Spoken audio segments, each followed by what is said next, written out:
The purpose of this video is to demonstrate how to set up the Dual ULM series, that's ultra low mass series turntable. This particular model is a higher end model, the German precision engineered turntable made by Dual in the 1980s. It's the model CS728Q. It's a quartz electronic direct drive turntable, fully automatic. 5 easy steps to setting up this turntable. First step, electrical connections. That's the power and the signal cables that go into the preamplifier and go into the wall to power the turntable. Second step is leveling the turntable. Third step is the installation of the phono cartridge into the tone arm and head shell. Fourth step is balancing the tone arm. And fifth step is setting the tracking force, the anti-resonance, and the anti-skating. So let's proceed. First step, signal and power cables. Power cable, of course, goes into a normal 110 or 115 volt outlet, which I have here. And the signal cables go to a preamplifier or an audio video receiver with a phono input. You absolutely need a phono input because the signal coming from the phono cartridge is a very low signal, and it's also equalized in such a way that it needs a special circuit before it can be run to the normal preamplifier and amplifier. So it's really a phono preamplifier that you need for the phono cartridge. And the other cable that goes along with the power cable typically is the grounding cable, which I'm installing right now. Second step, leveling. You should start on a level surface. This table is level, pretty close to level.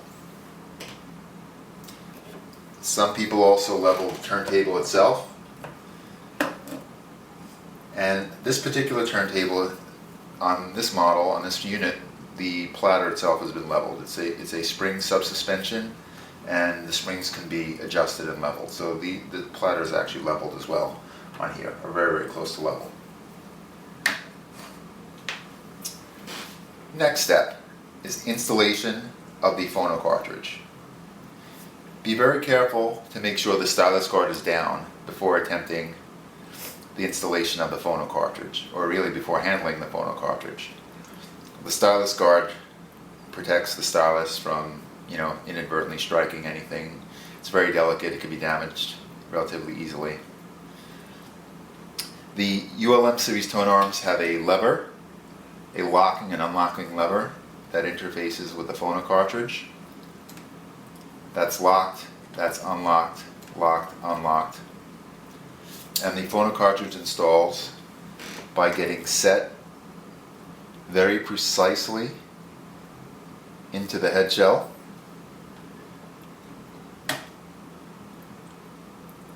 And then the lever is moved forward to lock it into place. If there's any resistance at all in this lever, you probably don't have the cartridge aligned. It should slide right into place and lock it in. And there's also a set screw on top that prevents the lever from being snapped back and releasing the phono cartridge inadvertently. The set screw is kind of hard to get to. It's kind of small. You need a tiny little screwdriver. Kind of get that set screw in. You shouldn't tighten it too much, just enough to go roughly flush with the top of the head shell. Now, a note about the ULM series tone arm phono cartridge combinations. This is one of the higher end Shure TK380E models. It's designed to be optimized as a complete tone arm phono cartridge system. The moving mass and the resonance point and the damping is all optimized. The pivot to stylus distance is optimized for perfect alignment with the record, perfect alignment with the original cutting stylus. And of course the vertical and the horizontal angles of the stylus are optimized as well, and requires no adjustments, or special installation gauges, or any kind of geometry calculations that you would have with other cartridges, because it's all designed as a system. Next step, balancing the tone arm. To balance the tone arm, first you want to make sure the stylus guard is down. In our case it already is, we had it down all along. Next you want to make sure that the tracking force is set to 0.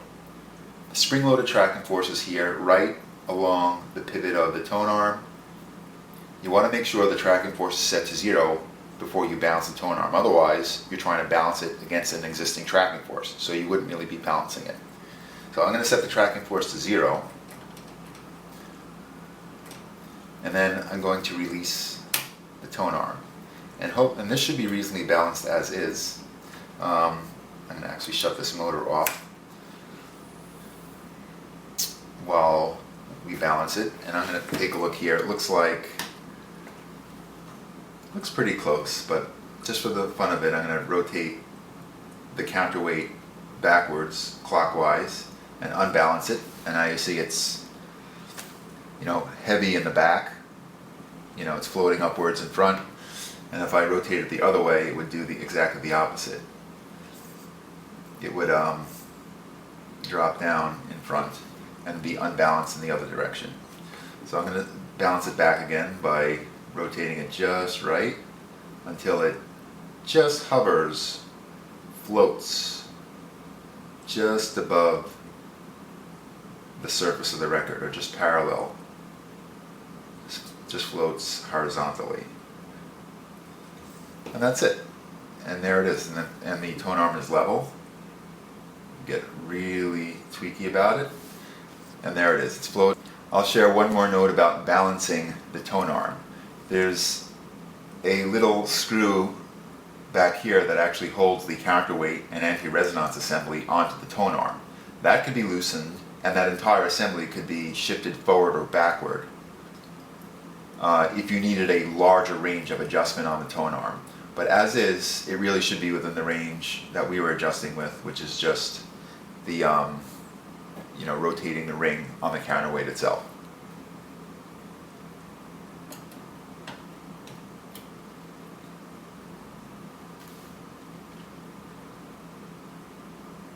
So now that the tone arm is balanced, we're ready to set the tracking force for the turntable, and the anti-resonance and the anti-skating. According to the manual, the tracking force for this model should be set at 1.5 grams. That's the ideal downward force on the record. So we dial it in. Spring-loaded tracking force, 1.5 grams. The anti-resonance for this particular phono cartridge, according to the owner's manual, should be approximately 14. So I set it to 14 on the back on the anti-resonance knob. And the anti-skating, which is a force that's applied laterally to counteract the momentum that the cartridge builds up as it's playing the record. It starts to actually move and to apply too much force towards the inside of the grooves. The anti-skating counteracts that. And for an elliptical stylus, on the ring you see an elliptical shape. It should be set at roughly the same as the tracking force. So anti-skating for an elliptical stylus for this phono cartridge should be set at about approximately 1.5. And that's it. And you're all set up, you're ready to play a record.